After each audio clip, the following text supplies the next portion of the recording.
আধার card তৈরির প্রক্রিয়া চলছে। অভিযোগ, একই সঙ্গে রয়ে গিয়েছে আধার কার্ড নিয়ে নানা ধোঁয়াশা।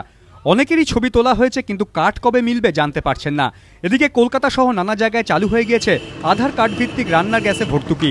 এই পরিস্থিতিতে আধার কার্ড নিয়ে গ্রাহকদের প্রশ্নের জবাব দিতে দুটি ফোন নম্বর চালু করেছে আধার কর্তৃপক্ষ।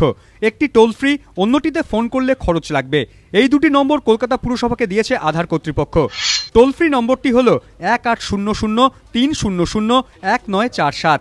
যে নম্বরটিতে ফোন করলে পয়সা কাটা যাবে সেটি হল 0651-6450-145।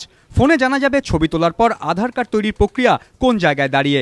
কলকাতা, হাওড়া ও কোচবিহারে 1 নভেম্বর এবং হুগলিতে 1 ডিসেম্বর থেকে আধার নম্বরের ভিত্তিতে গ্রাহকদের ব্যাংক অ্যাকাউন্টে সরাসরি রান্নার গ্যাসের ভর্তুকি জমা হওয়া শুরু হয়েছে। 1 জানুয়ারি থেকে মুর্শিদাবাদ, দক্ষিণ দিনাজপুর ও মালদাতেও চালু হওয়ার কথা। যেখানে যেদিন এই প্রকল্প চালু হয়েছে বা হবে তারপর থেকে 3 মাসের মধ্যে গ্রাহকদের সংশ্লিষ্ট তেল সংস্থা ও ব্যাংক তাদের আধার নম্বর নথিভুক্ত করতে পারবে। তা না করলে গ্যাস কিনলে তিনি ভর্তুকির সুযোগ পাবেন না। প্রাপ্য ভর্তুকির গ্যাসও তাকে বাজার দরেই কিনতে হবে। অথচ এখনও অনেকেরই আধার কার্ড হয়নি। এই পরিস্থিতিতে রাজ্য সরকার চাইছে ভর্তুকির গ্যাস পেতে গ্রাহকদের আধার নম্বর জমা দেওয়ার 3 মাসের সময়সীমা ফের পেছানো হোক। অর্ণব মুখোপাধ্যায়, এবিপি আনন্দ, কলকাতা।